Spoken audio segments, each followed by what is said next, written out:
आप देख रहे हैं इंडिया टाउन न्यूज, भारत की बात। नमस्कार, आप देख रहे हैं इंडिया टाउन न्यूज और मैं हूं आपके साथ मर्सी।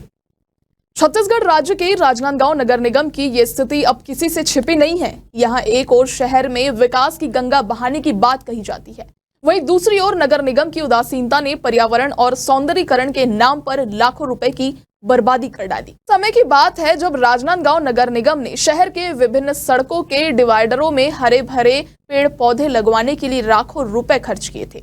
इसका उद्देश्य था शहर को और अधिक स्वच्छ, सुंदर और हरा भरा बनाना, जिससे प्रदूषण में कमी आए और यहाँ के नागरिकों को ताजगी का एहसास हो।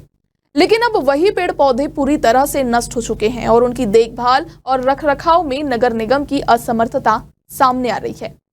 ये स्थिति किसी और की नहीं बल्कि शासन द्वारा किए गए करोड़ों रुपए की लापरवाही की कहानी बयां करती है। नगर निगम ने जब पेड़ पौधे लगाने का फैसला किया था तो ये दावा किया गया था कि इनकी देखभाल की जाएगी, लेकिन अब ये सवाल उठता है कि जब करोड़ों रुपए खर्च करने के बाद भी इन पेड़ों को सही तरीके से जीवित नहीं रखा जा सका तो क्या ये निगम प्रशासन की असफलता नहीं है? हमने इस मामले में नगर निगम के आयुक्त श्री अतुल विश्वकर्मा से बातचीत की, जिन्होंने इस पर कुछ इस तरह की प्रतिक्रियाएं दी है। देखिए। क्योंकि बीच में पानी की यहाँ किल्लत थी, तो हो सकता है कि वाटरिंग कम होने की वजह से कुछ पौधे वहाँ पे क्षतिग्रस्त हो गए हैं, जिसको आगामी वर्षा ऋतु में हम रिप्लेस भी करेंगे और वहाँ पे अच्छे फूलों के पौधे भी लगाएंगे। कनेर के पौधों को रिप्लेस भी करना है, तो जो पौधे अभी सर्वाइव कर पाएंगे उनकी हम देखभाल कर रहे हैं और अब पानी रेगुलर डल रहा है उसमें।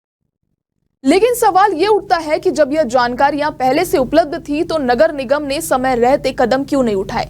क्या ये लापरवाही नहीं है कि पेड़ पौधों की देखभाल में कोई ठोस कदम नहीं उठाए गए और अब स्थिति इतनी खराब हो गई है? राजनांदगांव शहर में हरे भरे डिवाइडर की कल्पना के साथ लगाए गए इन पेड़ों का संरक्षण निगम प्रशासन की जिम्मेदारी थी। नगर निगम ने इन पौधों के लिए जो खर्च किए थे उनकी देखभाल का दायित्व भी उन्हीं पर था, लेकिन यह पूरी व्यवस्था चूक गई और पेड़ पौधे मर गए। पर्यावरण को संरक्षित करना हम सबका फर्ज होता है, हम सबका नैतिक दायित्व होता है, नागरिक कर्तव्य होता है।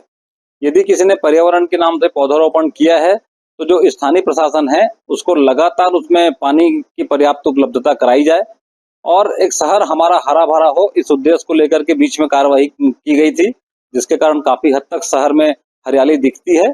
तो ऐसी हरियाली को बचाने के लिए निगम प्रशासन को और आम जनता को भी सामने आकर के काम करना चाहिए। ये मामला नगर निगम की असफलता का प्रतीक है। लाखों रुपए का पैसा खर्च करने के बावजूद ये क्या मिला? पेड़ पौधे तो मर ही गए, साथ ही नगर निगम प्रशासन की नाकामी भी उजागर हुई। ऐसे में जिम्मेदार अधिकारियों पर कार्रवाई की जानी चाहिए। नगर निगम की ये लापरवाही अब शहर वासियों की चिंता का कारण बन चुकी है। पेड़ पौधे न केवल पर्यावरण के लिए बल्कि समाज और स्वास्थ्य के लिए भी आवश्यक होते हैं। वे न केवल हवा को शुद्ध करते हैं बल्कि एक प्राकृतिक सौंदर्य भी प्रदान करते हैं। ऐसे में इनकी देखभाल में लापरवाही से पर्यावरण और नागरिकों दोनों को नुकसान हो रहा है। अब सवाल यह है कि इस पर नगर निगम प्रशासन कब तक ध्यान देगा और कब तक इन जिम्मेदारों को गंभीरता से लेगा? क्या केवल कागजों पर सुंदर दिखने वाली योजनाओं का कोई असर होगा या सचमुच इन पेड़ों को बचाने के लिए ठोस कदम उठाए जाएंगे? इस मामले में जब तक ठोस कदम नहीं उठाए जाएंगे तब तक शहरवासी इस तरह की लापरवाही का शिकार होते रहेंगे। नगर निगम के अधिकारियों को इस बात का एहसास होना चाहिए कि ये केवल कुछ पेड़ों की बात नहीं बल्कि पूरे शहर के भविष्य की बात है जो इन पेड़ों से जुड़ा हुआ है। जैसे जैसे इस मामले की जांच आगे बढ़ेगी, नगर निगम की जिम्मेदारी और नागरिकों के हितों की रक्षा के लिए कौन से कदम उठाए जाएंगे ये आगे देखना होगा और हम सारी अपडेट आप तक पहुंचाएंगे। इसी के साथ मुझे दीजिए इजाजत और आप देखते रहिए इंडिया टाउन न्यूज, भारत की बात।